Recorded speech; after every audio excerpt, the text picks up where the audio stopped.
Okay, as you can see, I'm at the assessment centre and I have clicked on invite by email. Now, we may need to fight a little bit with my password protector here, but in theory, if I start typing a name in here that I know exists, you can see it wants to actually type me in there already. But let me try putting in a different name.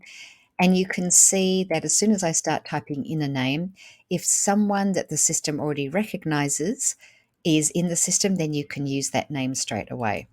Now, let's start typing a name that no one knows. I'm just going to make up a name here. So let me go with Teresa.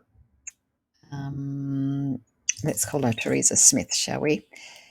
Now, it'll immediately say to me, create a new person.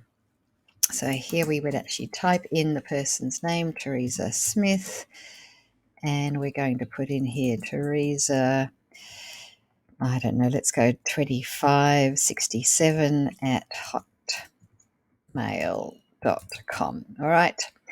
So we're going to put their email address in there as well. Can I get rid of that? Yes, I can. And it's immediately going to ask us what kind of person is this. So if this was a candidate for a job, we could use candidate. So that it drops into our candidates folder. If it's an existing employee, we'd choose employee, and we can also choose other. So I'm going to say in this instance that this is an employee, and then it asks me what folder I want to put this in. So this will be your default folder, and best practice in this case would be that you're going to X this and start typing in EMP EMPL, and you'll see that you can actually you should have a folder that says employees. So I'm just going to pick that one for a moment. Now, if and only if you've already designed a job, you can link this person to that job. So for instance, in here, if I was to put in customer service, for instance,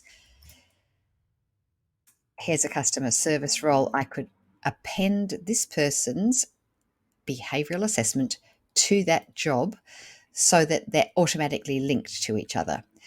And I'm not going to do that at the moment. I'm actually just going to take that out of there, but that is how we would do that. And we might do that in a moment when we look at a pretend job. All right, and so then we would create new person. Now, we can always go in and delete these people, and you'll see now that I've got a screen that says, looks pretty much like where I was, invite by email, but now I've got Teresa Smith as a new person. I could add someone else in here if I wanted to.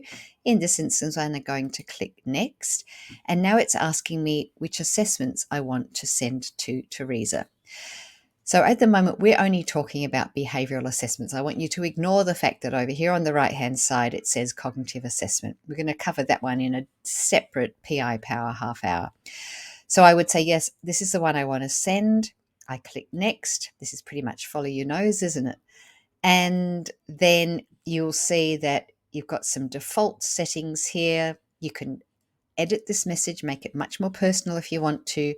You can, you shouldn't need to edit the sender details, they'll be yours, but you can also preview the email so you can see how it's going to show up and what they're actually going to see. And then, of course, we would send now. Now, one last thing to point out on this screen, auto send the behavioural report to the assessment taker.